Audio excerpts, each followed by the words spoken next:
The 2-minute warning is upon us. Welcome to Damon Bruce Plus. It's great to have you here. Don't be shy. Hit a like right now. We're just getting underway, and it is a 12-point lead for the 49ers. We are in the middle of a 12-play, 61-yard drive so far for the Seattle Seahawks, who are looking to make this game, you would hope at this point, nothing more than more cosmetic. But the 49ers are without, an epic collapse for the ages, involving special teams, which means I guess it is out there. Technically, it is out there for the 49ers in this game that they could still actually freaking lose it. But things seem to be pretty good, all things considered. Things seem to be pretty good for the 49ers, all things considered, that they came out in this second half and did just about everything humanly possible to get Seattle back into this game, including a calamitous special teams play that resulted in a 97-yard touchdown. A throw for Geno Smith in the back of the end zone on 2nd and goal. That is going to be incomplete. We're going to be back here for a 3rd and goal play, obviously 4-down territory for the Seahawks, but welcome. It is really good to have you here. My name's Damon Bruce. Thank you for joining us. We're brought to you by Ike Sandwiches, and you can see that this live stream is being powered by BetUS. Thank you so much for being here. There's a lot of different places 49ers fans could go, so you coming here means an awful lot. Lots of folks were not happy with the way that the 49ers were playing in the second half. Lots of folks were unhappy with all the points left off on the doorstep in the first half. We are going to be looking at an incomplete there. Metcalf overthrown in the back of the end zone. So 4th and goal with 1:49 remaining for me here. I don't know how much ahead of you and this live stream you are in your broadcast, but I can tell you right now, if you're looking at something on Amazon Prime, you have apparently an angle that the NFL doesn't even have. Because, even though we're going to bag on the 49ers special teams here, they did get specially screwed on special teams when it looked like a punt had been muffed. Absolutely, it hit a Seahawk, bounced off his finger, recovery for the 49ers, but they were not granted the recovery. Here we go, 4th down, Geno looking, cooking, that's a touchdown on Renardo Green, who otherwise has had a fantastic evening. So it is a 12-point game is now a 6-point game. I am guessing that going for 2 is, do you even bother here? What are you going to do here? Do not have a special team screw up. Do not. Let's see what the 49ers, in a broken metronome, saying, oh, brother, here we go. Touchdown, Seattle. Look, calm down. Calm down. There's not a lot left the 49ers need to do to win this game. But, oh, my God, they will have to lean on a special teams play not going wrong one more time tonight if they actually want to see this season get to 3-3. Anyways, it is great to have you here. We haven't even gone final, but we are in the, oh, my goodness, portion of this game. But not really. I mean, this is a game that is pretty much, you would think, in the bag. You would think. But oh my, we do know that nothing is easy with the 49ers. I'll tell you, you got to declare an onside kick now. You can't just go up there and run it. You have to actually declare an onside kick. And the 49ers got undone by the second kickoff return yet this entire football season against this new hybrid kickoff scheme. Are they about to be the first team undone by an onside kick? And what? The first team to recover an onside kick with a new hybrid rule? Or are they just going to kick this off and try to do this the old-fashioned way? We got 3 timeouts left for the Seahawks. So it's get a first down time for the 49ers offense, and they can get out of Seattle with a win that they desperately need. That ball squibbed in the landing area, so it has to be picked up, returned, hold on to the ball. Wasn't a great return, but that's okay. They didn't turn it over. That's all we're going for at this point. If you're the San Francisco 49ers, that's all you're looking to do, not turn the ball over. So, well. Welcome. It is great to have you here. Thank you so much for stopping on by. We have an awful lot of people already in the room. We'll have even more when this bad boy goes final, obviously, but it is a 29-24 lead for the 49ers right here, right now. It's pick up a first down time for the 49ers. They hand the ball off to Guerendo, who takes it up the right side, and folks, it looks like he is going to be gone. Isaac Guerendo now has the signature play of his young career. He was taken down at the 4-yard line, and that ain't necessarily a bad thing either. Wow. Isaac Guerendo, you're officially a 49er now. We didn't have too much to say about how impressive you had been until that singular moment, which is exactly what the 49ers needed. A 76-yard run right around the right side. Dominic Pooney just clearing dudes out of the way. McKivitz with a really nice block. Jake Brendel looked like he had a good block at center. Pooney opens that right up off of Brendel's back as well. Yes, that's Brendel. Not Burford, who came into this game for Banks at one point, and Guerendo does get ankle tripped inside the 5-yard line, but the 49ers are right now exactly where they need to be.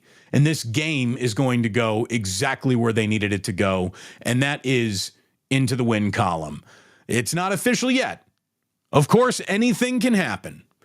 But man, let me tell you, this is the first time we've seen a happy, demonstrative Kyle Shanahan in weeks. Guerendo gobbled up on that one, and obviously the Seahawks will take another immediate timeout, and that'll set up a 2nd and goal. Again, the 49ers' worst case scenario here would be, kicking a field goal. If there was ever a time, right? If there was ever a freaking time to punch one in the red zone, it would be right here and now. This would be an embarrassing way to get stalled in the red zone. I mean, there was a point in time in this game where, if you give the 49ers a country mile and ask them to ride it with their horse, they will give you nearly the entire length of the country mile and then turn around and hand you 3 points. If you give the 49ers 12 yards to cover, they'll cover about 11 of those yards and then turn around and give you 3 points. There are way too many red zone stalls. We all know that. We all see that. Everyone who loves to criticize Kyle Shanahan can pull out that stat and lord it over him for sure. But the 49ers are about to get what they need in this game. Kyle Juszczyk up the middle, touchdown, 49ers, basically. Good night, Irene. Now, did Juszczyk just jump right into the section that his wife was sitting in with Kittle's wife? There you go. It's really nice to be able to jump right into your family's luxury box, field level luxury box, to celebrate a touchdown. Kyle Juszczyk, how often do you get to hand a ball to your wife after you score an essential touchdown? I guess that's pretty cool. But there you go. That is exactly what you needed, sports fans. Precisely what the 49ers needed. And everyone's going to be able to go to bed feeling a little bit better about this whole thing tonight than they were worrying they might feel with this one as it was being unfolded in front of us. By the way, can we give Matthew Wright the Len Eschmont Award? Right now, Matthew Wright comes out of nowhere to be Mr. Point After Touchdown, Mr. Field Goal, Mr. Don't even worry about Jake Moody. Don't even worry about your field goals. You met me on Tuesday, and I am here to give you all the field goals you'd need. As a matter of fact, I'm here to give you even more field goals than you actually want, according to your fans. But man, this is what the 49ers needed. It is a 36-24 lead now, a minute 17 to play. The Seahawks can maybe mask this thing with a couple embarrassing plays for the 49ers, but this one is all but over. And man, did the 49ers need that one. It is a good thing that Geno Smith was, look, there were moments where I thought the defense absolutely played better. We saw a very motivated Nick Bosa all night long. There were moments where I thought that the secondary absolutely was playing better. And there were also moments in this game where Geno Smith was just overthrowing dudes. The 49ers will take it. They don't need any more, they don't need any more degree of difficulty on any win because the degree of difficulty baked into the regular season and the gauntlet that the 49ers are about to go on, it's right here and it's all over every game. The Seahawks might have lost 2 in a row coming into this game, but this is a familiar and difficult opponent, even though the Niners have beaten them 5 times in a row. They're very happy to have won for a 6th time in a row because they will now be back in a first-place situation in the NFC West, which is a lot better than being 0-3 in the division and 0-4 in the conference. This is exactly what the 49ers needed. And that was nearly a huge play to Tyler Lockett, but it wasn't. So there you go. Excuse me, that was Jackson Smith and Jigba, who was nearly making things a little bit more stressful for the 49ers. Oh my God, we got special team sucks comments happening. We got our good friend Ike in the chat, which is always good to see. Ike has got to be happy with what he's seeing. I'm going to tell you right now, you're going to be very happy if you go and download his new app and sign up for his rewards program. Ike has got a free sandwich for you when you do that and a chance to win a ticket, 2 tickets to a big game that'll be played in New Orleans in February. So my man Ike is giving that away. Sign up for his new rewards membership program. Get a free sandwich. Start eating your way towards free sandwiches. And, of course, be a happier person when your belly is full. We also want to give love to the Dubliner, who is our bar here. We'll be doing Plus Mania 5 at the Dubliner come the bye week. We still don't know Saturday or Sunday, but it's coming on up. I can promise you that. And when you got to make a play, check out my good friends over at BetUS, please. BetUS has right now for you 150% deposit match up to $2,000 when you use promo code YouTube150. But there is nothing more important to tell you than my man Ike has a delicious sandwich for you. And the 49ers are about to win, and everyone in their life should incorporate a victory sandwich. Again, we are brought to you by Ike's, the live stream being powered by BetUS, and it is TikTok time here, a 4th and 10 play, and then a little something the 49ers haven't seen in the last few weeks that they've been missing. It's called victory formation. It is the favorite play to run for any football player in a football game. So we'll see if the 49ers get to run that right here. No, Noah Fant will pick up a first down and take it out of bounds. So it will not be, hey, let's go ahead, get into victory formation right here, but it will be a victory for the 49ers. I see the chat is absolutely flying. As you all know, on post-game shows, we especially stop for super chats. They're easier to pick out than everything else that goes on by. It starts spinning like, really, the chat, as far as I'm concerned on my end, it starts moving like a roulette wheel. It's hard to keep up with. But, gosh, the 49ers needed what they're about to get. They really, really needed what they are about to get in this game. Look, it was 10-0 49ers, and it looked like Easy Street might actually present itself on a Thursday night. But Easy Street is hard to stay on in this league. It just is. You know, every single football team in this league is pretty good at what it does. And this is a harder sport than a lot of people want to admit week in, week out for any team, any group of talented players. That is going to be a sack for the 49ers defensive line. Is that their first sack on Geno tonight? There hasn't been an awful lot of up in Geno's business tonight. Well, I mean, they've been in his business, but they actually sacked Geno. Hold on here. Let me refresh. That is going to be the first time Geno Smith has been sacked in this game. So they did get to him finally. But it was pressure on Geno. And it was also, you know, whatever pressure Geno puts on himself. He uncorked a few. That player kind of looked open to make a play, overthrows that are, you know, Geno Smith specials. There's no doubt. So look, this was what the 49ers needed.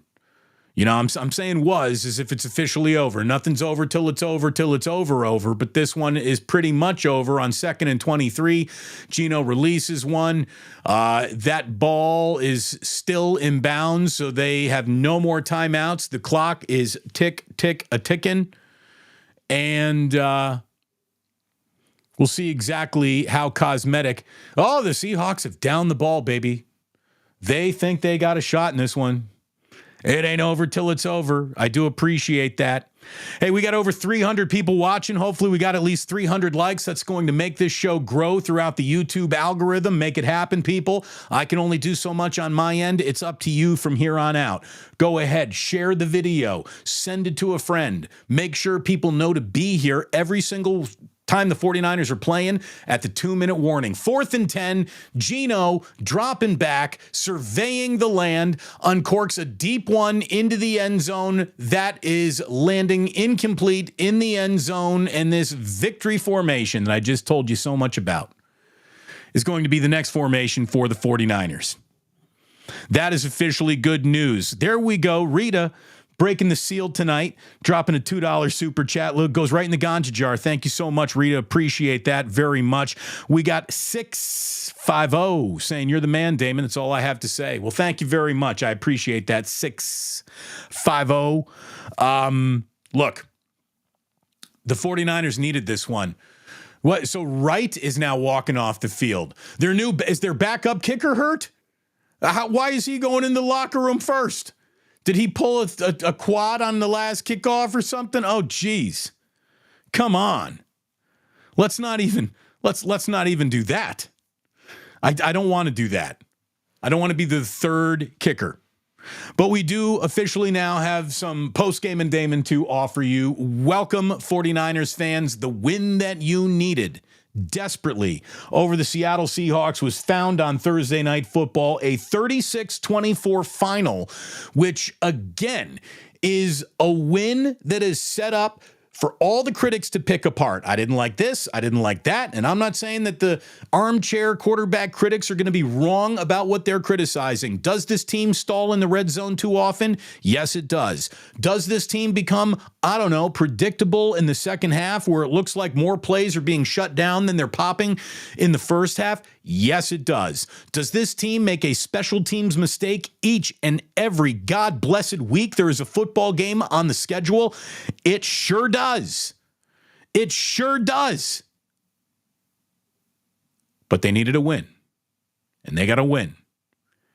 And up next, it's the Kansas City Chiefs. I'm not playing the look-ahead game right now, but you go ahead and you beat the Kansas City Chiefs. No one's going to be looking at the 49ers in any light other than what they might still be able to do, and they have spent way too much time in the shadow of what's going wrong so far this year. They've deserved it. They've cast their own shadow. The 49ers, throughout all of their frustrations this year, feel like they've done more to defeat themselves as their opponent actually does to defeat themselves. But man, Chef A says, Damon, we need a trumpet or something signifying the post game and the official Damon start. Well, here's the thing. We beat the competition by going live at the 2-minute warning. I don't even think that's allowed, but we do it anyways. And that's the trumpet. We start at the 2-minute warning. But thank you very much, Chef A. If you'd like to like bake us a trumpet, maybe something delicious, like one of them Thanksgiving cornucopia looking things, if we can actually, you know, get a sound out of it, we'll use it on the show. Brian says, live in Washington, brought my son down for a home game against Seattle in November, hoping for a repeat of our last game together before he's off to college. Was really worried about a choke today. Well, congrats to your son off to college. And thank you, Brian, for the super chat as well. You're probably spending an awful lot of money on that college choice, so I really do thank you. Yeah. I mean, I don't blame any single 49er fan out there for being a little gun shy. What do we got here? He made a tackle on the last crappy kick. Did a second, because I was getting ready to go live here, I was talking to you. Did a second kicker get hurt on a tackle in 2 weeks? I mean, special teams suck. Why is Brian Snyder on this team? I would fire him even after the win if I were Kyle Shanahan. How many times do you have to see the same thing go wrong before you identify, yeah, we need to change something? Hold off the order for the 49er brown bags. Yeah, Rita, you're not going to have to show up like a scab. No way. El Nino says, Damon, I got myself an Ike sandwich with purple bread at halftime. Looks like it worked. Niners won. Yeah, the purple bread thing, very creepy. I cannot wait to get my son a sandwich. Purple is his favorite color. And yes, Ike's does have purple bread available during the month of October to celebrate Halloween. Did I tell you to download that rewards program? You don't even need to get the purple bread, but it just makes it easier to order. I said I wouldn't go straw a couple weeks in a row, but that's just what I had at the time. Over 550 of you here in the room. By the way, I noticed that when the hurricane was going on, there was a guy doing live hurricane updates, and he had like 480,000 people in the room. I actually talked to I texted both Larry and Kevin Kruger. I'm like, I think we're in the wrong business. We should maybe have been storm chasers.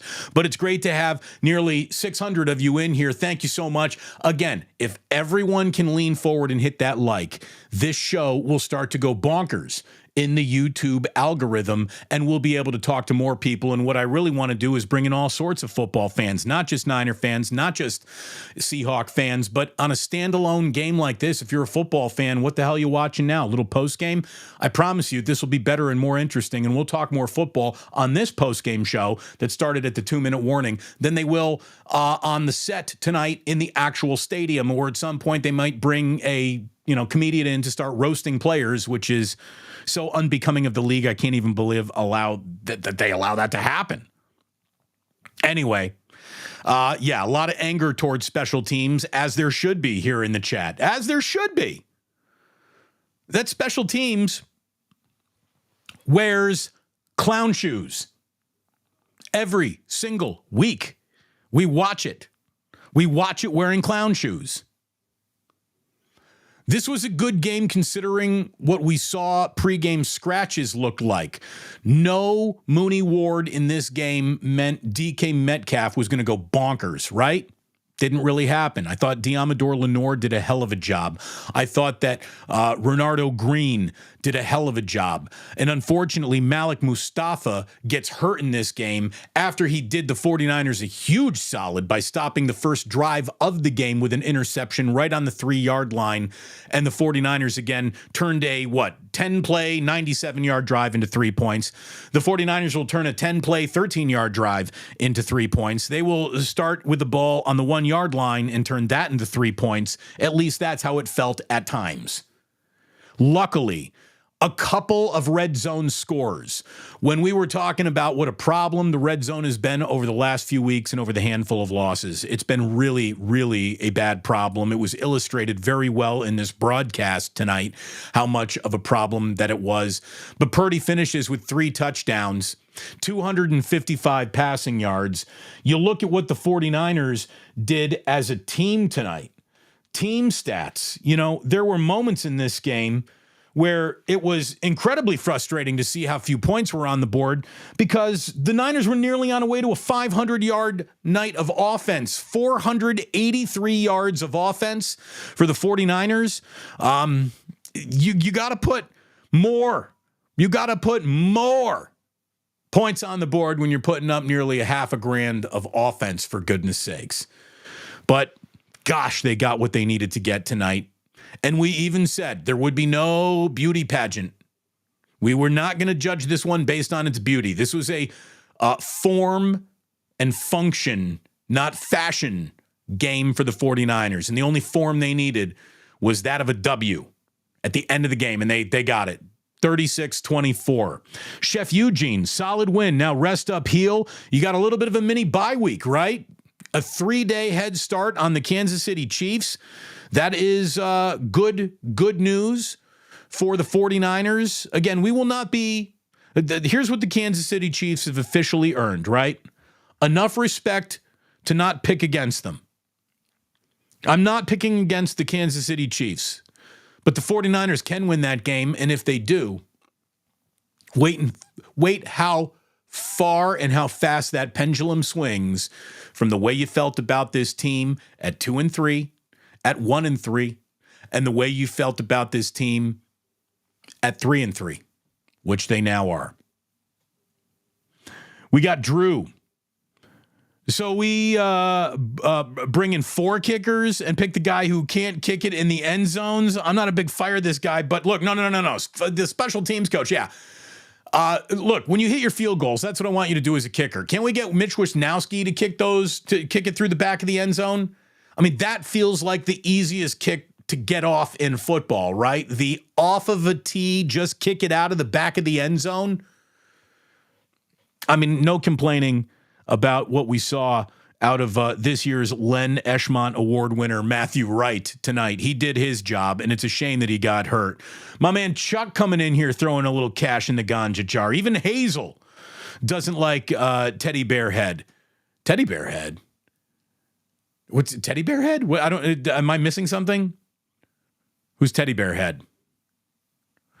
Finally, Rakib Jumani. Finally, thank you very much for the fin. Appreciate it. Goes in the ganja jar. Morris just tucking bucks like I'm up here on platform heels. Thank you very much, Norris. Don't forget to tip your waitress. Ray Wershing, tanned, fit, ready. Call him. Rita, thank you. Thank you very much. Let's be completely honest. Golden random lens, you want to boil it all to one play? Renardo Green, did he save this game? Did he save the season? Maybe. Oh, Chuck is saying it's a Guardian cap. There it is. It's a the Guardian cap is what he's talking about. Thank you very much. Tonight was a prime example of why you play the kids. Interceptions by Green, Mustafa, game-clinching run by Garendo. Play the effing kids. Well, I'll tell you, right up until we saw the Garendo run, I didn't have very many good things to say about him in this one. Seriously, that was an unimpressive game out of Isaac Garendo right up until he made a play that really helped save the 49ers bacon. But yes, two rookies coming up with interceptions and the biggest run of the night by another rookie, that is good. And if it starts springing guys into life and really starting to be a part of the game plan, that's going to help change things around for sure. What it's also going to do is put even a little bit more of a bounce in Ricky Pearsall's step. And the word was before this game started, I believe from Ian Rappaport, that Ricky Pearsall's practice window officially opens now. So he will be ready to play against the Kansas City Chiefs, you would assume, if there are no setbacks. Thanks again, Sheba Dog. This is the super sticker from Quesadilla Thriller. I can see it over here. Oh, he's got a very happy dog saying, got one, is one. Anyways, thank you very much for a super sticker. I can't really see them in my chat, but I do have the phone open right here as well. Look, before we go any deeper into the chat, let's take a look at some of these numbers tonight from the 49ers. Let's take a look at Brock tonight. We'll start over there. 18 of 28, and that's the kind of efficiency that you need more of from him. I thought Brock had, again, maybe a middling game passing-wise, and it's a 3-touchdown, no-interception performance where he's averaging 9.1 yards. But again, we're judging Brock on the harshest of curves at all time. I thought his 4 carries for 19 yards were fantastic. By the way, let me share the screen with you so you can actually see what I'm looking at. How about we do that? 4 carries, 19 yards for Brock. I thought that was big. Garendo, oh man, if he fell forward another yard, he would have gotten his first 100-yard day, a long of 76 for Garendo. Mason was just the man when he was healthy enough to be in there, getting 8.1 yards per play. 6.9 yards per run is why the 49ers were able to close this one out when it was all said and done. That and obviously the huge Green interception in this game. Receiving-wise, very quiet game for Brandon Ayuk. Only 2 catches for 37 yards. Only 3 catches, but a monster that tallied 76 yards for a touchdown to Deebo Samuel, giving him a century mark night. He finishes with 102. 5 catches, 2 touchdowns for Kittle. He is the only weapon that the 49ers seemingly have in the red zone. He's the only one who really presents himself as an open target in this red zone. Maybe this is where Ricky Pearsall will start paying some dividend. Again, when you're looking to do something different in the red zone, maybe the different guy, even if he is a rookie showing up, makes the difference. But it is staggering how often this team falls and fails in the red zone. Tatum Bethune, he recovered a fumble tonight. That was big. Fred Warner all over the field, as he always is. 11 tackles. There were some momentum plays in this game, and I write them down, and then it turns out, it gets lost in the sauce of the game, and how much of a momentum play it really was is to be debated. But I thought that Fred Warner made a tackle on a really well set up screen at the start of the second quarter. He forced a punt when the score was still 3-0. It was just a 3-0 game, and Fred Warner forced a punt, just being all over a screenplay that I wrote down. I'm like, that was a big play by Fred Warner right there. Another big play was when Odom broke up a pass to Metcalf that would have put the Seahawks right back into the game in the second quarter. I thought that was a huge play, obviously, in this game for the 49ers. It looked like for a minute there, though, they had done just enough on special teams to get the Seahawks right back into this freaking game. I mean, you really did. And they did. They absolutely did. They took a team that was nowhere in a football game, and with more special teams mistakes, put a team in the foot. Look at it this way. Here's why I'm firing Brian Schneider even after a win. I'm firing him because every week your unit's a problem.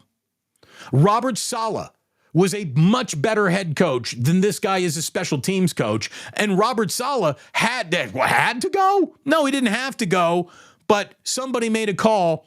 If that's not good enough for the New York Jets, how is this level of production deemed good enough for the 49ers in a year they're trying to get back to a Super Bowl? And I don't care that the guy was your coach last year when you were in the Super Bowl. You lost that too. And what do you know? Special teams was a part of that loss, wasn't it? Brian, you bring up something that we are going to be talking about. Amazon has great camera angles. Too bad the Zebras don't have Amazon Prime. How is it I'm getting better replays on my couch than they're getting back in New York? How is it that anywhere in that room, they don't actually have the game broadcast on as well? It's not like there's another football game going on. It's not like, the Raiders game was on that TV, or the Chiefs game, since, we're going to make sure the Chiefs go undefeated this year as a league. We always got an eye on the Chiefs, trying to help them out. We didn't have the Chiefs up there. There was no game on in the control room but this game. And you're telling me in the referee's control room back in New York, they don't got Amazon Prime? Holy shit. What? I mean, it's incomprehensible, is it not? It really is. I can't believe it. Even if the 49ers reach the Super Bowl again this year, they're going to have a special teams fuck up with Brian Schneider as their coach. That's why I'm firing his ass tonight. Leave Brian Schneider's bags there. He will cost us. This will cost us. That is iPhone Sven. It almost looks like your iPhone 7, but no, iPhone Sven. No, Sven. It is iPhone 7. Okay.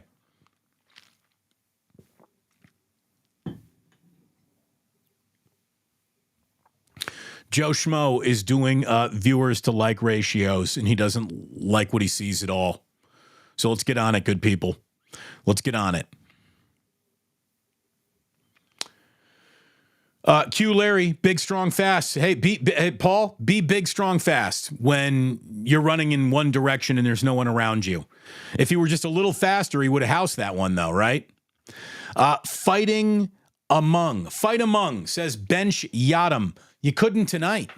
You really couldn't tonight. Cam Ward, not in the game. Or excuse me, Cam Ward, what am I talking about? I'm talking about the Miami Hurricanes. But Mooney Ward, not in this game tonight. So you needed Yadam out there. Is he the best option? Clearly not. But he was available to play tonight, and the 49ers needed bodies back there. Malik Mustafa came out of this game tonight. It was a good night for Brock Purdy. a good night overall for the 49ers rushing attack. It was a good night overall for the 49ers rushing defense, too, if you don't mind me saying, holding the Seahawks to just 52 yards. And if you're really, you're looking for where are the little places, where are the places where you won a game, holding back Walker and Charbonnet from having a big night on the ground goes into the puzzle of how the 49ers ended up fitting this one together. That was big. That was really big. Geno played horrible. Adrian, I would say Geno played Geno. I mean, Geno giveth and Geno taketh away as well. Now, there might be something to this. There are some guys who just see some uniforms and they don't play well. And it feels like DK Metcalf looks at a 49er uniform and the best of him is hard to find. And, there was a lot of Mooney Ward might have been at the center of that. Well, he wasn't out there tonight. Diamador Lenore did a hell of a job. Renardo Green did a hell of a job. He cut right in front of DK Metcalf for what turned out to be a massive game-altering interception in this game. Again, iPhone 7 strikes again with another super chat. Thank you very much. Appreciate that. Justin Rose is saying, loving your Niners coverage. Thank you. Justin, not Rose. He's not here to give you the rose. He's here to give you the bone. Thank you, Justin Bone. Appreciate that. Amazon's companies from Seattle. No way they wanted those cameras working. Seriously? Thank you, property manager of Capitola. How is that even possible? That we're looking at better video than what they have back in the control room in New York that they are determining football games from. It's not just like, oh, your buddy's got a lousy internet connection. This is literally the room in which they determine the outcome of football games. And they don't have Amazon Prime. And Thursday Night Football's on Amazon Prime.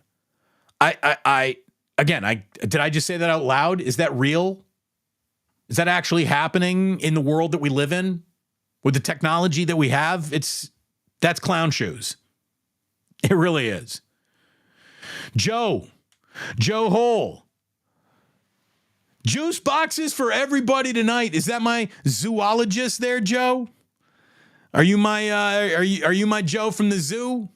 Joe hooked up the kids feeding giraffes and shit. Thank you very much, Joe. We really love that. That was fantastic. Larry does point out something very true. Amazon Prime is extra, Damon. You're right about that, Larry. You're absolutely right about that.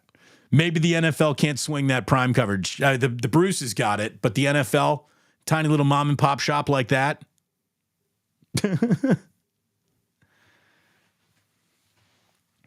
This game felt like it was about to absolutely fall apart for the 49ers. Again, it was 10-0 when the 49ers watched the Seahawks actually fumble a kickoff. And what do you know? The other team apparently is allowed to make special teams mistakes as well, and the 49ers had one just given to them. Unfortunately, though, that they had to settle for a field goal. So now it's just 13-0, even though they got primo starting position. Mr. All Reliable, Matthew Wright, was out there. Now it's 16-3 in spite of the fact the 49ers were +2 in the first half turnover margin. And everybody at halftime was a little bit worried because it felt like the same old script was about to run right past us. The same old script once again that we were going to be looking at. You outplay a team only to leave them right in a game.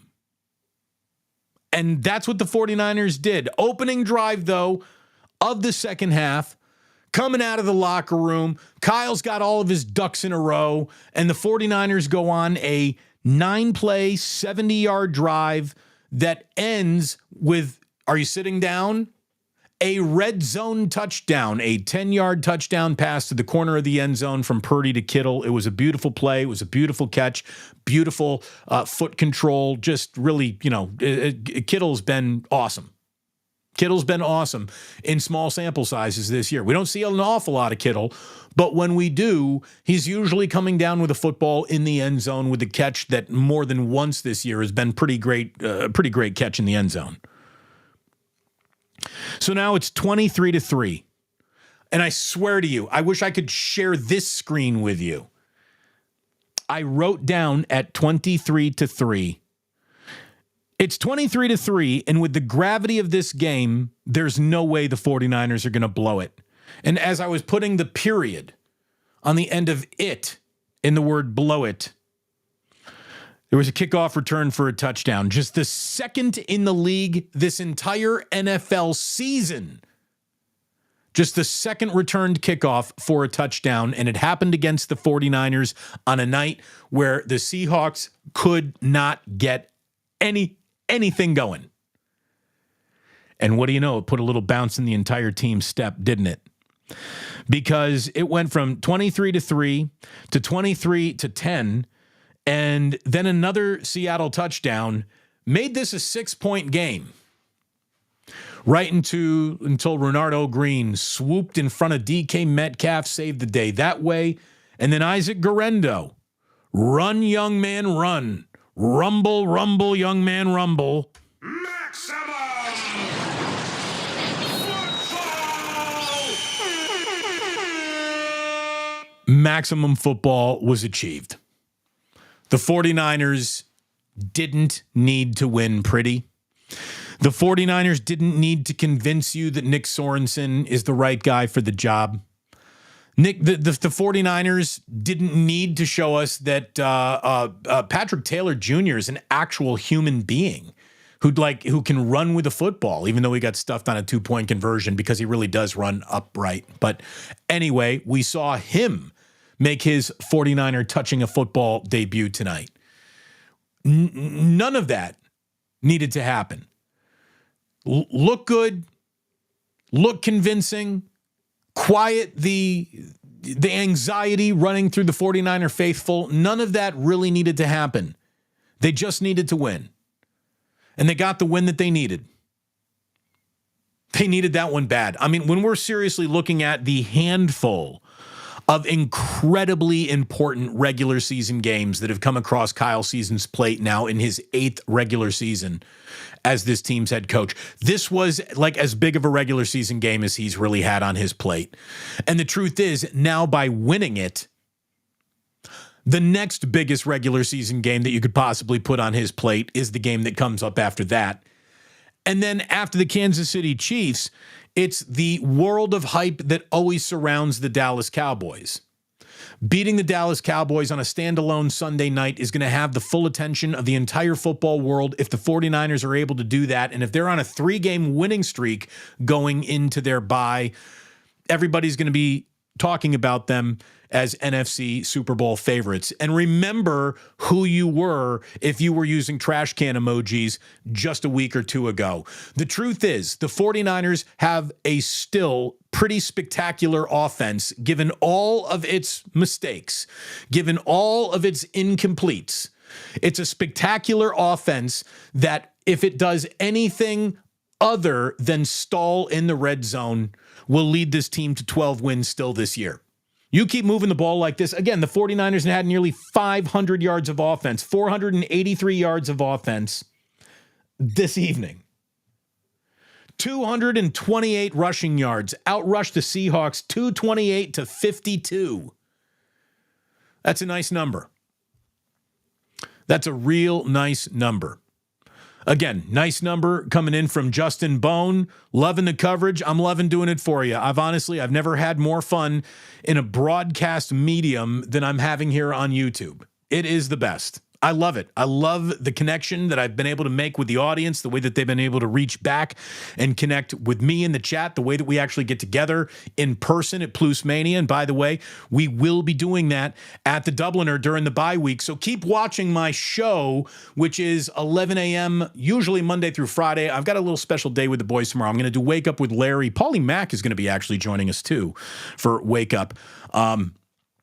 But we will be announcing soon when we are actually going to the Dubliner for Plus Mania 5. That will be during the bye week. Still haven't picked out Saturday or Sunday. We got to check out childcare coverage. You got to check out the best lunch in California. It's bigger than California now. Ike's is one of the fastest growing restaurants in America, and it should be because it is that good. It is that delicious. Chances are there might be one, especially if you're on the West Coast in Arizona, in like not the middle of the desert Arizona, but around where other people actually live, Arizona. If you're in Las Vegas, there is an Ike's there as well. If you're up here in the Bay Area, if you're in LA, if you're down in San Diego, I believe there's one now up in Oregon. Anyway, there are Ike's. It's growing, baby. Download that Ike's Rewards app right now. That new app of his, that new rewards program has you winning chips, drinks all the time. You get a free sandwich when you sign up, and you'll be registered to win a trip to a large football game that'll be happening in February in the Superdome in New Orleans. And for the first time in the last few weeks, the 49ers actually being in that super game at the Superdome in New Orleans, which is a super town to smoke a bowl in, if you don't mind me saying. It goes back to being an actual possibility. At least that's the way it looks. And again, our live stream is brought to you by our friends at BetUS. And I encourage you, if you're looking to make a little play, you go to BetUS and use promo code YouTube150 for a 150% deposit match on your first deposit up to $2,000 with a 125% deposit match in your next two deposits up to $2,000. That is YouTube 150 promo code over at BetUS, and it is great to have you here. Hit like and subscribe. We go live at the 2-minute warning, and at the 2-minute warning, there was still a game happening because the 49ers did everything they could with poor special teams execution and the fact that an Amazon Prime account isn't back in New York for the NFL office. Special teams undid the Seahawks' chances to win. I guess the lesson, right? I mean, if we're looking for lessons here, and why do you come to a postgame show? Damon, what's the lesson? What is the theme? What did we learn tonight? We learned that if you fuck up royally on special teams, you can put a pretty good football team in an awful lot of trouble that it could otherwise not be in. And the 49ers held the door open for the Seahawks to get back in this game. It really did look like, are they going to blow a 20-point lead tonight? Is that what they're going to do? But it didn't happen. Renardo Green, he saves the day. Huge pick, stepped right in front of Metcalf, made that interception, the first of his career. The 49ers finished +3 in the turnover margin. 3 touchdowns for Purdy, a deep one to Debo, and then 2 to Kittle on red zone possessions. So that's good. And again, up until then, it felt like if you give the 49ers 97 yards, they're going to give you 3 points. If you give the 49ers 18 yards, they're going to give you 3 points. Like no matter what you put in front of the 49ers, they're going to give you 3 points. In that first half, there was red zone dread. They got to the Seattle 17, had to settle for 3. They got to the Seattle 23, had to settle for 3. They got to the Seattle 7, they had to settle for 3. You look at their possessions in the second half. For a minute there, it really wasn't going much better. I mean, the second half possessions became pretty annoying, if you don't mind me saying. After halftime, the 49ers come out with a 9-play, 70-yard touchdown drive, and again, everyone starts breathing easy. They then give up the returned touchdown. And then 4 plays, 19 yards and a punt. 3 plays, 7 yards and a punt. That was the one that was reviewed, but because the NFL can't afford Amazon Prime, was not overturned. After that, it was 6 plays for 48 yards and a punt. That at least one was downed inside the 5-yard line. That was nice. And then you saw the Green interception, and that gave the Niners really good field position. 3 plays, 15-yard, a touchdown to Kittle. Then the 2-point conversion fails. And if you think about it, like the 2-point conversion, kind of, it's a goal to go. I know it's not technically. It's a 2-point conversion. It's not measured as an and goal play, but that is and goal distance. And the 49ers went 0 for 2 on that. The 2-point conversion didn't happen on consecutive plays. So lots of coachable moments. There's an awful lot to still work on. Quit making special teams mistakes with the same special teams coach who clearly is just not very good at his job anymore. I would make a change. I've been saying that for 4 weeks. I will say that every week. I'll say it on a week where they don't make a special teams mistake. I think they got the wrong guy for the job. You know, how many bad results do you need to see in a row before you're just galactically unimpressed? John, thank you very much. A big sigh of relief. Damon, who was your MVP tonight? It was Brock Purdy. I don't think anyone can go wrong by giving it to Brock Purdy. You know, the 49ers were struggling for points. They win the fourth quarter 13-7 after all. And Brock Purdy throws 3 touchdowns, no turnovers. He made some really good choices with his legs. So, John, I'm giving the MVP tonight to Brock Purdy. Tomorrow on Wake Up, brought to you by Sam's Chowder House, he will officially get he'll get the lobster roll. He will get the lobster roll. Super chat from Wonder Boy. Thank you very much for the tip. We've got how about them Rooks from Proper 49er? Rookies were on the winning side of plays. On the winning side of plays. And that's really good because they're going to need these rookies to be on winning sides of plays for the rest of this year. If this is a little bit of a Garendo coming out party, if this is a Renardo Green coming out party, hopefully there is not a lot of now Malik Mustafa is out because he left this game with an ankle and did not return. Hopefully he is back in the picture.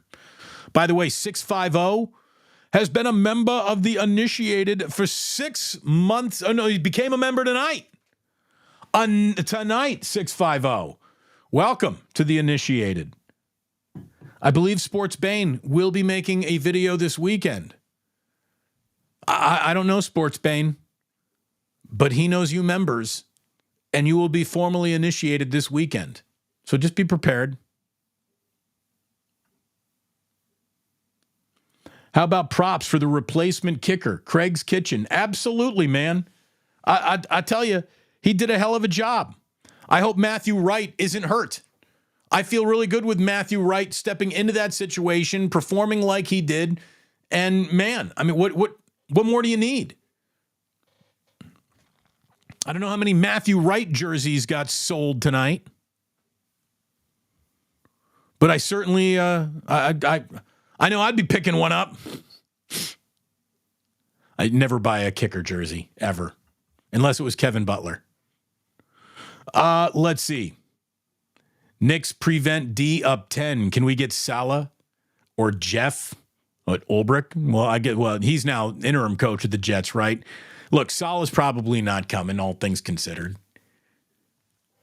But he might be so sick and tired of his family 3 weeks from now, you can get him into a meeting, maybe. Yeah, the prevent is not impressive.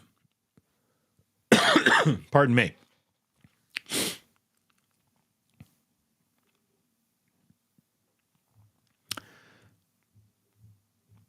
What do we got here? What do we have here?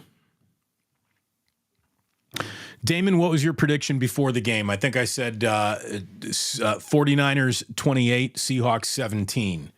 So that was my prediction before the game. Hold on, my wife needs to, what is it, honey? Thank fucking God.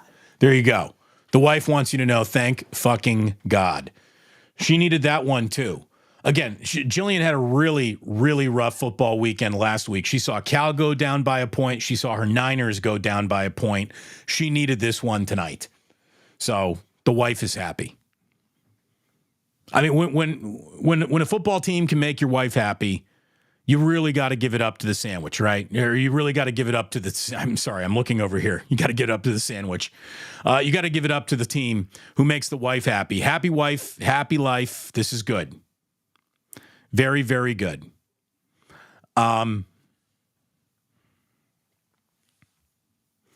I don't know what are people arguing about $30 sandwiches. I do not have a $30 sandwich at Jersey.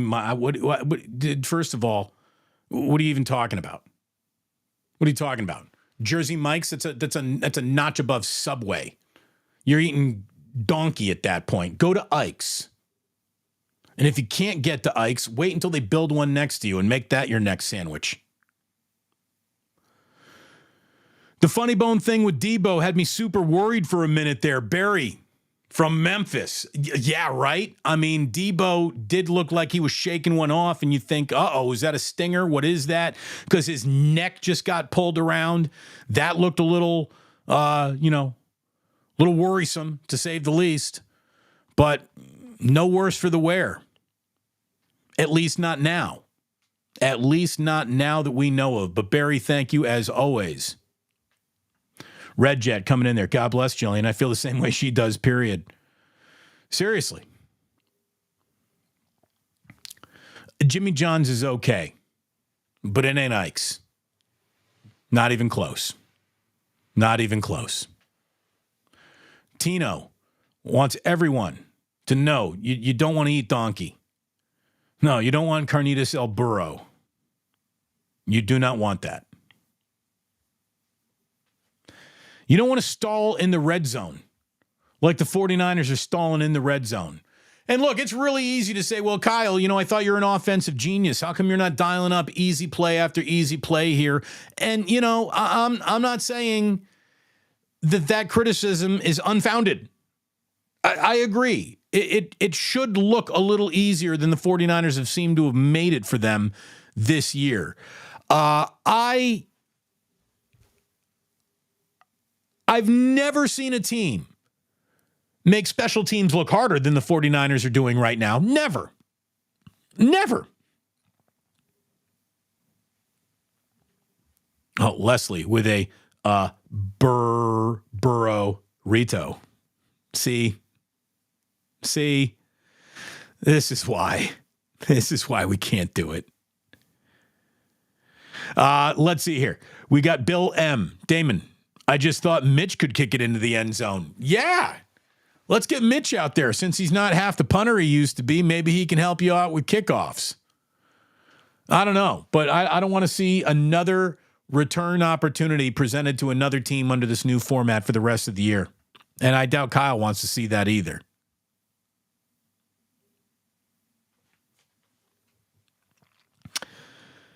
The first half red zone futility depressed an otherwise awesome half of football. Like the first half that the 49ers played tonight, they should have had 28 points at least on the board. They really should have. They had 10 first downs, 244 total yards. They were +2 in the turnover advantage. They had 105 rushing yards on the ground, and they had dominated time of possession to the tune of like 18 plus minutes, 18:30, I thought it was, in the first half for time of possession. I don't know, other than the fact, obviously, the field's getting smaller and windows get tighter, why red zone so thoroughly confounds a team that you think has a running back that is at times doing Marshawn Lynch impressions. That's what Jordan Mason looks like. Marshawn, he might not be Christian McCaffrey, but he could be the, lost nephew of Marshawn Lynch. He runs so hard and so powerfully. You'd think that with a guy like Jordan Mason, with a fullback, you're a rare team that even employs a fullback. The fullback would be the wrinkle that you needed to really spring an awful lot of red zone success. You would think that between Kittle and Ayuk and Debo, that there were so many different looks and things and razzle-dazzle and eye candy and confusing motions to just run at people left and right, that it would be more successful, that they'd be more successful in the red zone than they really are. It's incredible. It's incredible that they make it look so hard. By the way, did you hear Al Michaels call out George Kittle saying like, oh yeah, he knows where the spider cam, he knows where the handheld cam is all the time. And look, it's a really good thing that George Kittle is as good as he is, because the amount of look at me, I'm always on TV that he gives you, it's a lot. If you're going to do that, you better be a hell of a player. Luckily for him, he is a hell of a player. Because there would be a lot of what might be interpreted as douchebaggery to apply to Kittle if he weren't such a great player. But he knows where that camera is, like he knows where the first down marker is. He knows where it is at any point in time. He really does.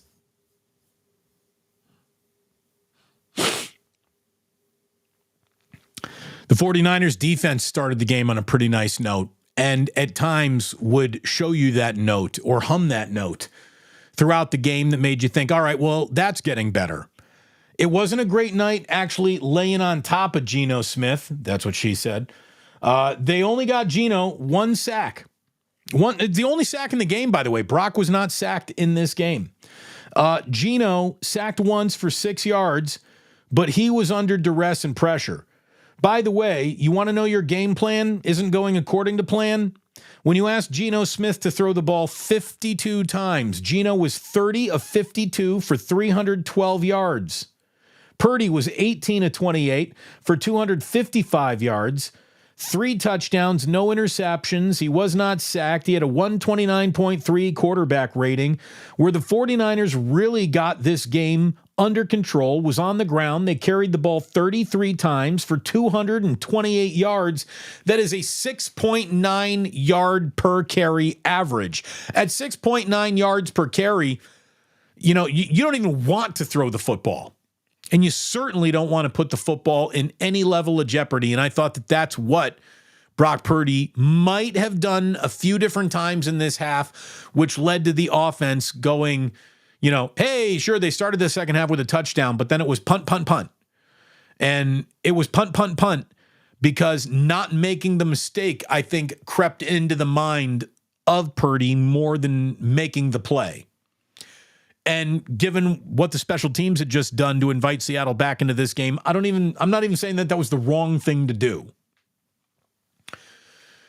But this team moves the ball over every blade of grass on a football field right until it gets to the red zone. And then for some reason, a team that just feels constructed for red zone success with the coach, with the quarterback, with all the weapons and an offensive line that has absolutely improved.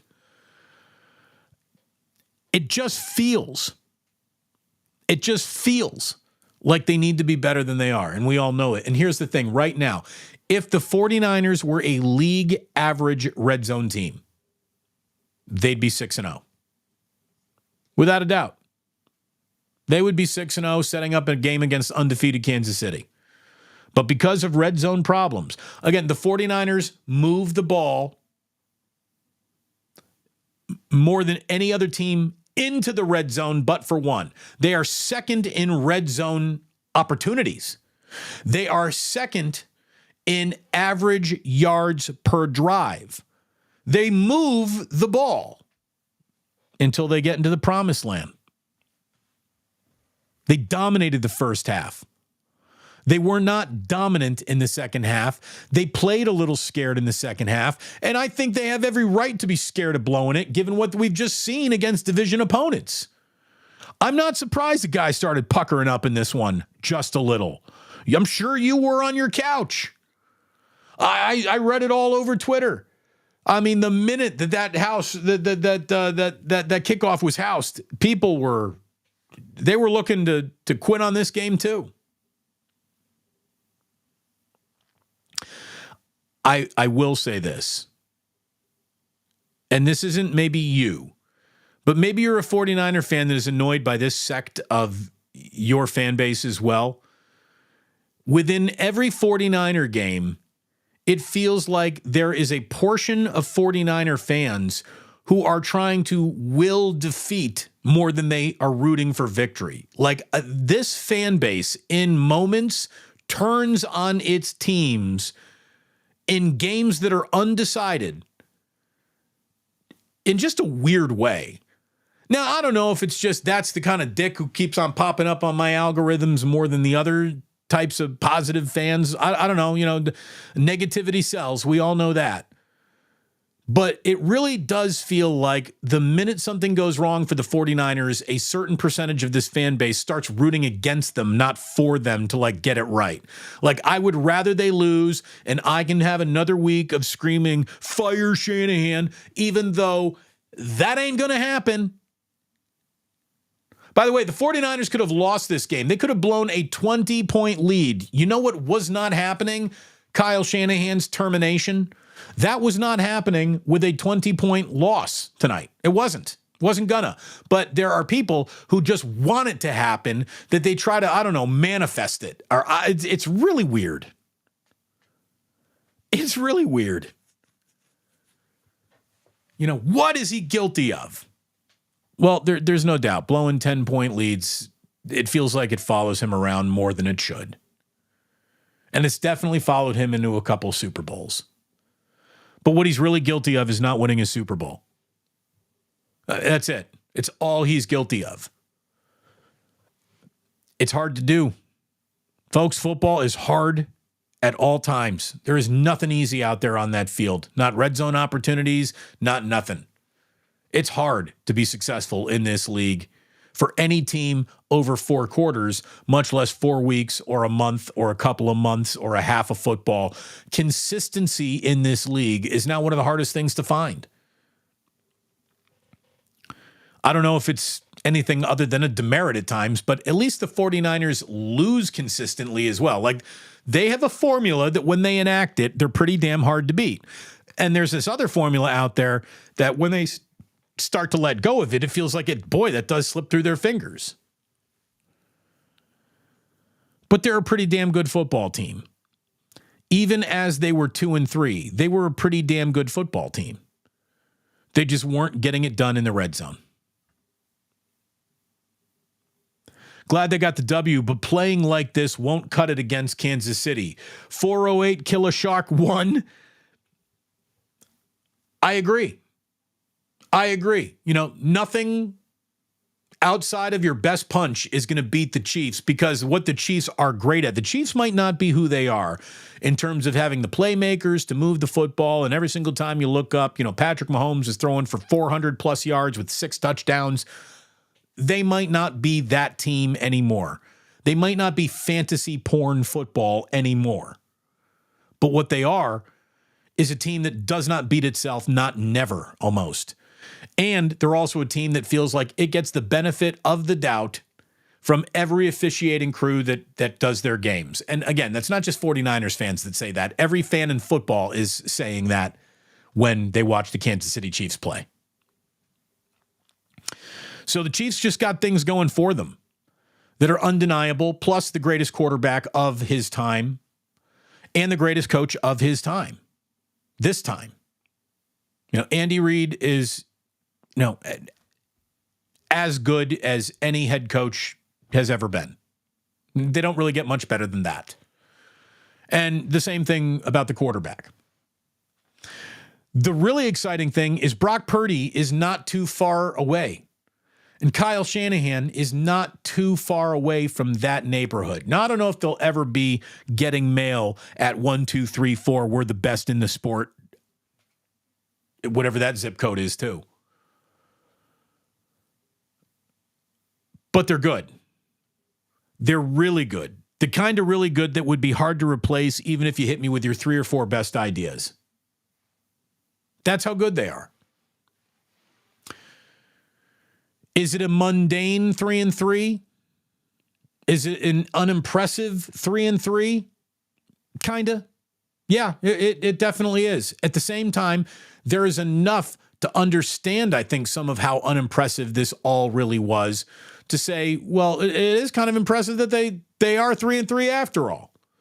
Because everything that could have gone wrong did go wrong in the first 6 weeks plus the month in front of that. The end of the preseason was a disaster for the 49ers as they couldn't sign the players, bring in the players that they needed, their left tackle, their wide receiver. They absolutely got behind the 8 ball this year because of those holdouts, hold-ins, and it has affected what you're looking at. No doubt. No doubt. Look, we still got about 400 people in the room, and I thank you so much for being here. Lots of options. Great to have you here. Please hit like and subscribe. I'm trying to grow this subscription base to 2,500 by Halloween. That would make me very happy. So if you are new here, if you're digging what we're talking about, if you're digging the way that this chat actually finds moments of respect for each other, if you are digging, if you're picking up what we're putting down, please hit like and subscribe. I would certainly appreciate that. Memberships, I mean, those are for people who are really digging it. We thank you so much for all the super chats and so on and so forth. Broken Metronome. They're a 500 team. Well, that's all they could be tonight. Except for they could have been 2-4. 2-4 sounds a lot different than 3-3, doesn't it? It's awesome that they're a 500 team, Broken Metronome. It's exactly what they needed to be. There was no way to get above 500 without climbing back to 500, and that'll be available for them next week. And I'm going to tell you right now, if they're 4-3, people are going to be, you're going to need some knee pads. That's how much people are going to be, complimenting this team if they're the first team of the year to beat the Kansas City Chiefs. I will not be picking them to beat the Kansas City Chiefs. I won't. I won't do it. I will not do it. I have to see it with my own two eyes. Call me Doubting Thomas. I don't care. But it could happen. It could absolutely happen.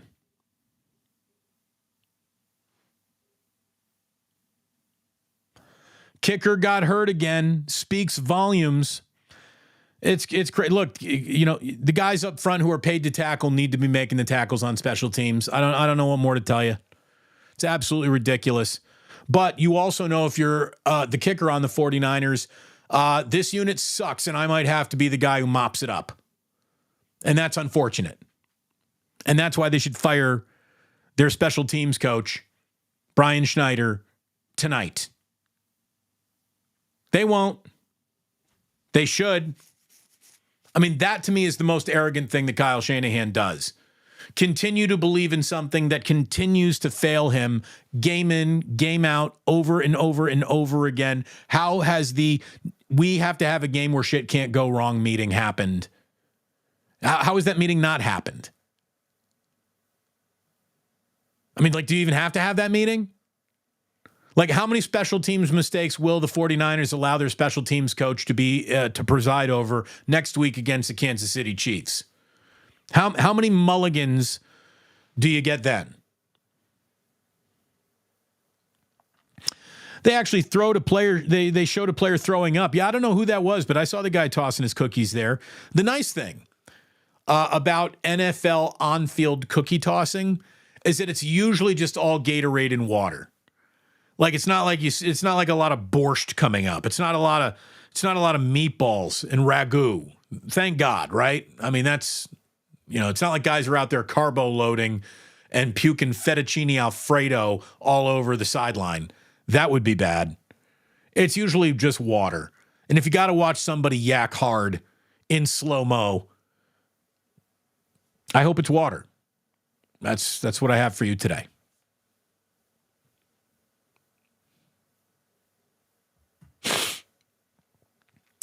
Mike Antics. Hell yeah. West Coast revenge. Well, Seattle's on the West Coast too, so I don't know if that was revenge here tonight, but maybe next week is what you're talking about. Sean has had it. Just saying, Brock Purdy, legend, fuck the Seahawks. There's also another way to look at it. No doubt. Another way to look at it. 25,000. We're on the road. Hit that like, hit that subscribe. I'll tell you what also really helps the channel grow. Hit that share button. Maybe you got a group of friends who's not in the Bay Area, might not be familiar with me or the 20 years of radio that I've done out here. And you're like, man, now you can enjoy Damon too if you want to after these games. Send it along. Share it with a circle of your friends. Share it with your dad and your mom if they're 49er fans. Maybe they want to come on here and swear about stuff like we do, but in a good, fun way, in a productive way. Angelina Guzman, I love you too. Oh, see, this is what you get when the 49ers win. You get some love. Preach, Damon. Preach. This is my church.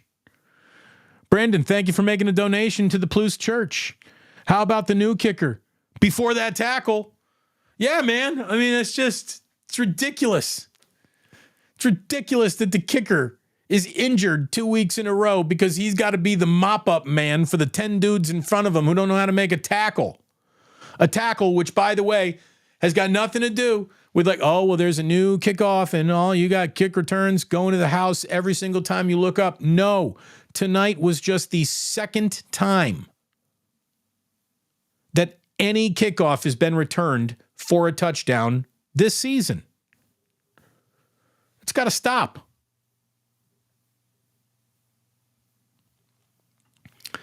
Leslie, just putting a little facts on you, right?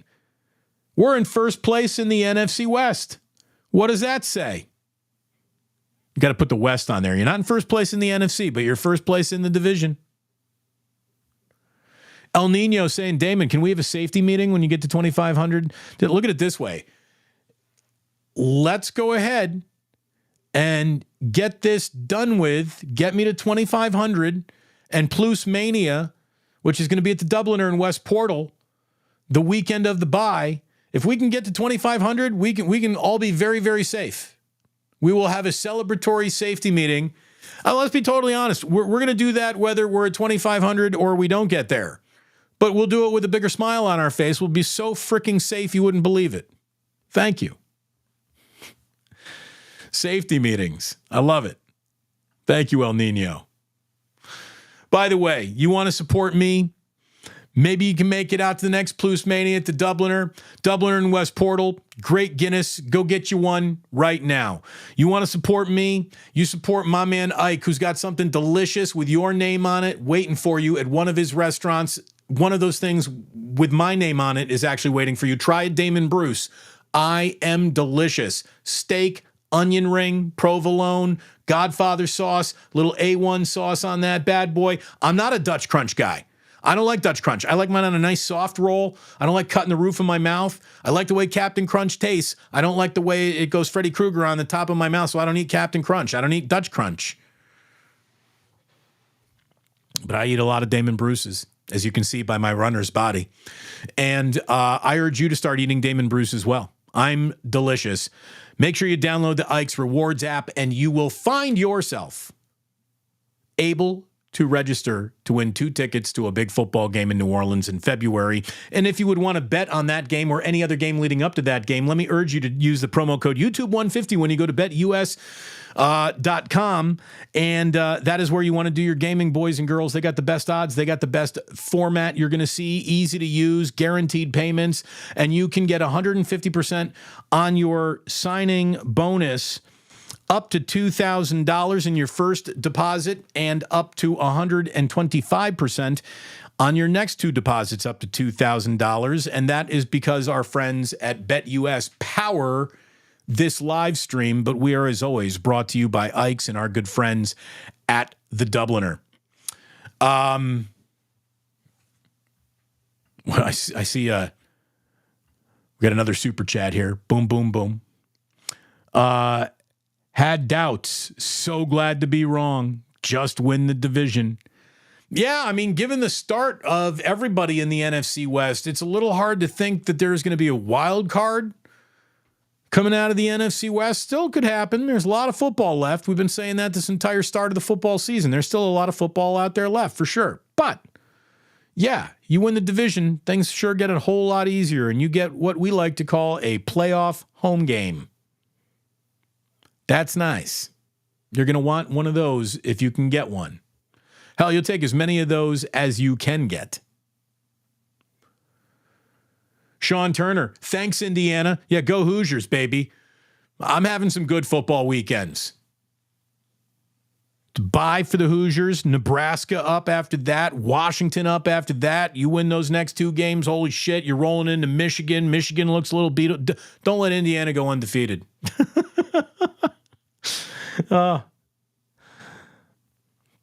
Did we lose all of our viewers? Me talking about an Indiana undefeated football team? My goodness. Look at Jillian, Mrs. Bruce, checking in, saying, thanks for all the support, Plusers. The Bruce family appreciates you tuning in. And yes, Smiley Dan, safety first. Yeah. That means the wife doesn't yell at me when I go out and get safe. We got Steamboat Joe saying, I fucks with Uncensored Damon. I do. I like it too, man. I spent all my last 18 years being a professional broadcaster, biting my bottom lip, never swearing on the air, not once. I think the closest I ever came to swearing on the air, my board op caught it. It was deleted. It was dumped. A few calls got through back in the day. You know, some of those calls would get a little naughty. Pound it, pound it, pound it, pound it. But for the most part, for the very most part, we did not, we were not able to swear. I feel a freedom here now. Broken Metronome, dropping a love the show. See, Broken, I thought you were one of those guys who didn't really like us over here, but you came in, and then you came back, and then like a fungus, I start growing on you. Next thing you know, you're like, this guy, this asshole, he's my kind of asshole. Like, I'm the kind of asshole that I think you need in your life, not the kind of asshole who's just looking for attention, and I got nothing to sell you other than my asshole act. We know who that is. Kyle Juszczyk knows who that is. The entire 49ers organization knows who that is. Let's really piss that asshole off. Let's get us more subscribers than he's got. Wouldn't that be great?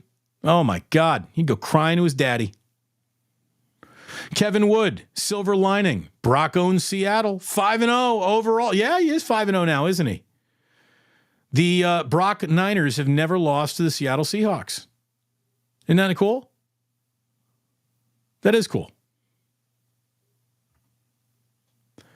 Yeah, one Burn Man says, if you're a doubting Thomas about the Chiefs, then so am I.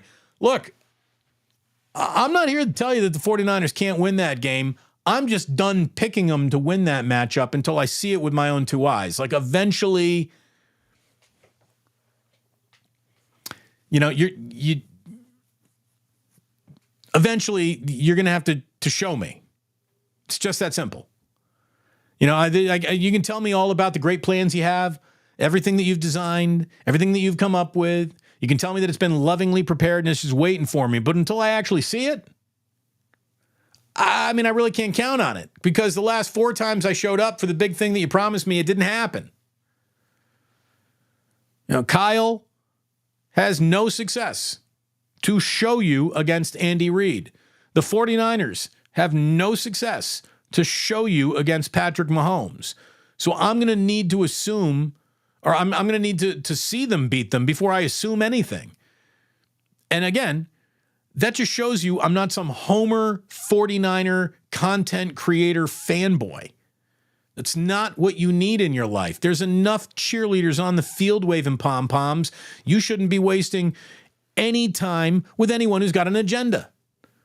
An agenda to tell you that everything's always going to be great or that the sky is falling at all times, just straight up Chicken Little sky is falling content all the time. You know, there are certain times when you really got to lean in and be like, this one matters. They can't all matter. They cannot all be little Super Bowls unto themselves. This one was one that really mattered. And the 49ers needed it. They had to get it. I'm glad that they got it. They really, really needed this game. They needed it badly.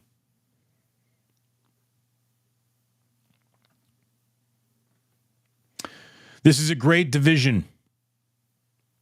This is a great division win for win for. I don't know what that is, but feel good for a little bit. But next it's KC. Don't feel good though. Seattle's due for a win against the Niners sometime soon. Don't believe the hype until we cross that finish line. Oh yeah, 5-5 Niner. I understand most of what you're saying there, and yeah, no time to break each other's arms, patting each other on the back. Not yet. But this is one you needed. And this is one you got. Big Kahuna saying, Damon, I'm keeping that faith. One day, one day. Leslie's dropping the, sorry for the typo, NFC West. Leslie, you apologize for nothing. You got bona fides. Your credit is good at this store. You know that. I just didn't want anybody jumping down your throat. I know what you meant. Blaze one for me. Kids came up tonight. Wake up for Kyle. Yeah, we're going to have a fun wake up with Larry Krueger and yours truly. Tomorrow morning, we're going to be joined by Paulie Mack.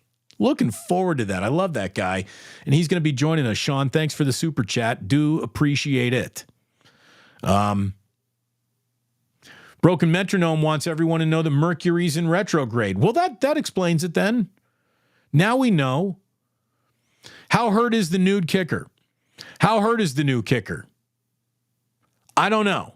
I've been talking to you this entire time. I got no post-game injury updates. Broken Metronome explaining our complicated relationship. I followed you when we were on the game, man. I love the show. I love your brand of sports. It's real. I've been a Niner fan for so long. I'm always critical of them. Still love them. Well, thank you, Broken. Now I know where you're coming from. SCFR is for real, for real. See, there you go. Thank you very much, Juan. I don't do a lot of, I'm not going to accuse you of emojis, but the whatever. If it's a text abbreviation, I know what NSFW means. I know what LOL means. I know ICYI is in case you missed it. Is that it? I think that's it. I'm 49. I just don't have time for new languages.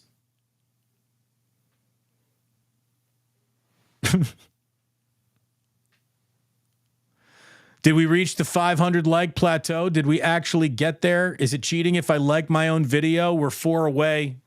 It's just going to take 4 of the still over 300 people in this room watching, leaning over and getting us to 500 likes. That's always good for the algorithm. That helps it grow. That'll bring more people back here. When we get going again tomorrow morning at 9 a.m. West Coast time for a little wake up brought to you by Sam's Chatterhouse. Brian Ratto. Is this the Brian Ratto? Are you playing a saxophone in a control room somewhere right now? Is this the Brian Ratto? I hope it is. Love to see you, man, if it is. I miss you guys. I really do. This is T from the 203. Damon, I had a lot of people at a wedding. I was with people. They miss you on the radio. I literally passed your pod and your YouTube channel around to everyone. Well, thank you.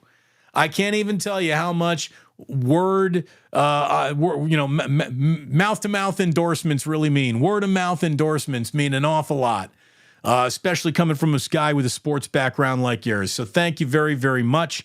And all I can tell you is that is the Brian Ratto that we thought it was. Oh, Brian, play a little Careless Whispers for me, baby. Play some Careless Whispers for me.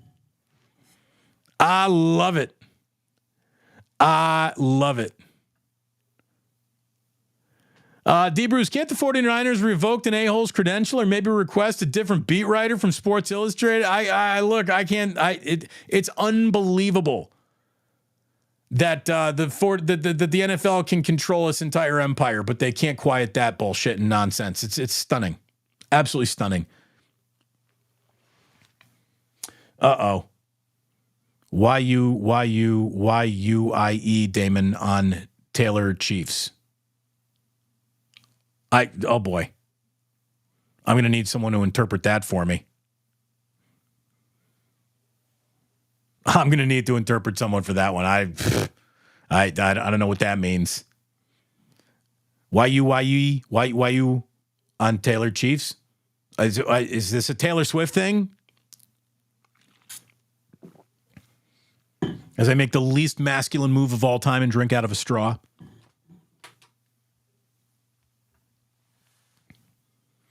Love this show. Let's fucking go, Damon. Thank you very much.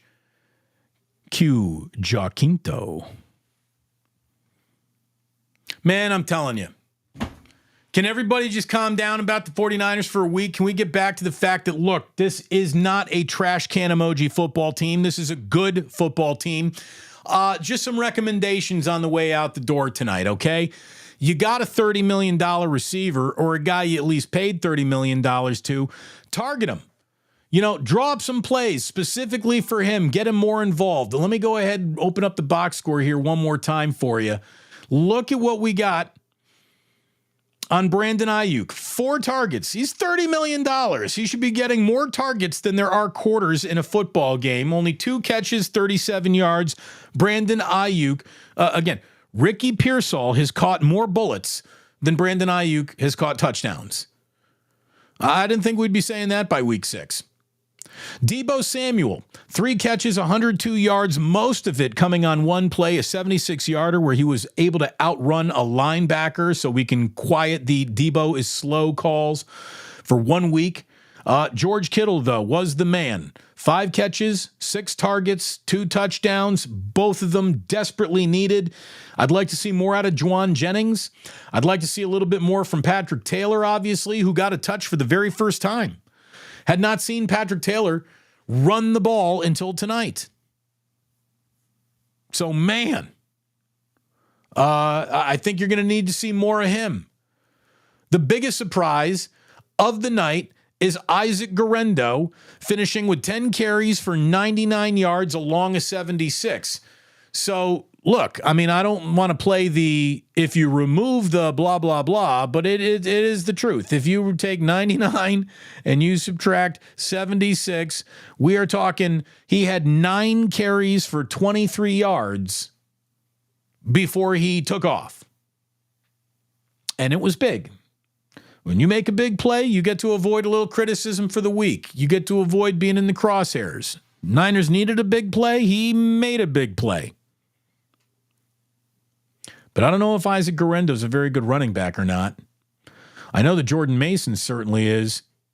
He got hurt in this game. They tried to keep him out of it. He went back in after the injury, so obviously it's nothing, catastrophic. But you could see him doing the windmill with his arm. He was trying to loosen up that shoulder and keep it greased. And, let's really, really hope that there's no sort of and then, oh, by the way, Jordan Mason was unavailable for the Kansas City Chiefs game. You don't want that to happen. I'm already not picking the 49ers to win that game. I will double down on not picking the 49ers if they don't have Jordan Mason for that game. Lots of runs that bore some fruit, but to me, the biggest running number of the evening doesn't belong to a single 49er. It's all over here. This is where the 49ers honestly won the game, probably more than anywhere else, holding Seattle under 3 yards per carry, 20 carries, 52 yards. Yeah, Kenneth Walker punched one in at the end there, but it really didn't matter. It really didn't matter, although it nearly made everybody shit their pants. Speaking of shitting your pants, there was a point in time in this game where Malik Mustafa, before he left with an ankle injury, Malik Mustafa hit Kenneth Walker III so hard, for a minute there, he became Kenneth Walker II. Like, Malik Mustafa came up and put every ounce of the Mama Chewbacca on him that he possibly could have. That was a nasty hit.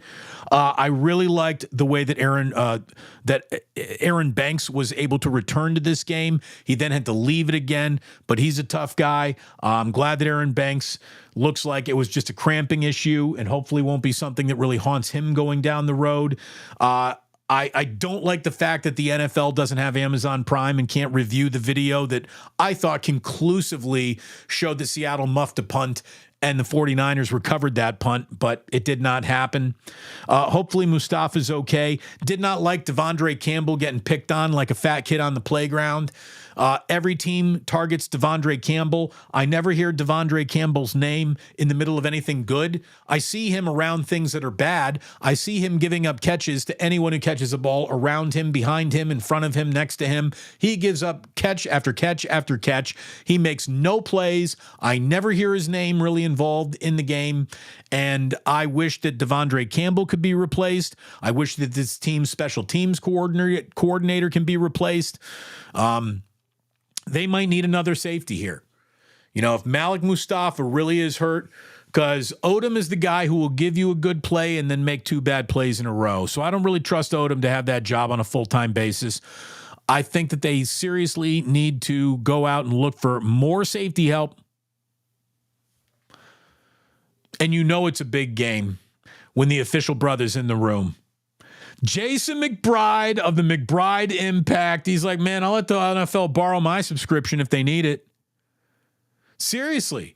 Like, you'd think with the NFL's $1 billion worth of business that they're getting and giving to Amazon Prime, that they would get 1 free membership out of that.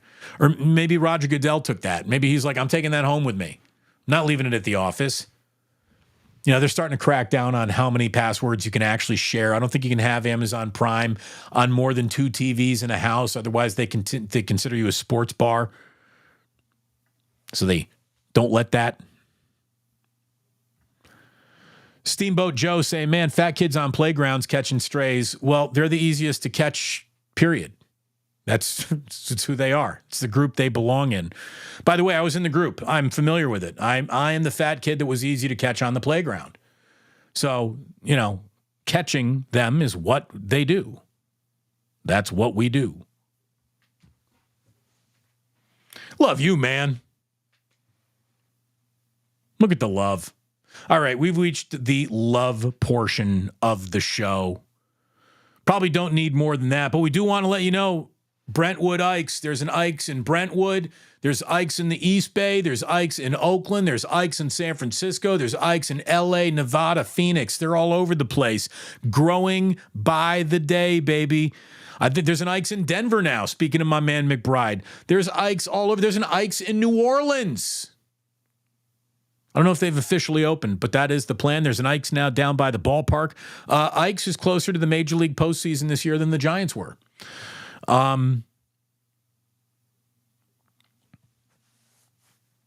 Man, hopefully there's not an Ikes at this point in time in Tampa, because it might have been underwater. What a scary event that was. I hope everybody who's got any family there, I had family there, got the same good news that we got, that our family made it through that very scary weather event that hit Tampa so hard. Really just cut through Florida like a buzzsaw. So look, McBride, I want every single one of your kids in the McBride Impact to be subscribing to the channel tomorrow. That's what you can do for me. I want you to ask all of your friends to subscribe to the Damon Bruce Plus channel, if you would, please. I want you to go get Ikes. I want you to go ahead and get... I want you to get a Guinness at the Dubliner. I want you to get a Guinness at the Dubliner. I almost said a Dubliner at the Guinness. I want you to do that. I want you to, when you decide you need a helmet in your life, when you decide you need a helmet in your life, look at this helmet, this 49er helmet, this replica helmet that looks just like this real Riddell Speed helmet that is customized for my channel. The link to find out where I got those helmets, Green Gridiron, is right in the description of this video. Go there and use promo code Bruce when you check out to save money. Who doesn't like saving money? And who doesn't like making a little bit of money? And hopefully you can do that over at BetUS, sponsoring this live stream. Again, use promo code YouTube150 to get a 150% deposit match up to $2,000 on your first deposit, 125% up to $2,000 on your second 2 deposits. And there you go. The 49ers made the biggest deposit that they needed to make. They deposited a game into the win column.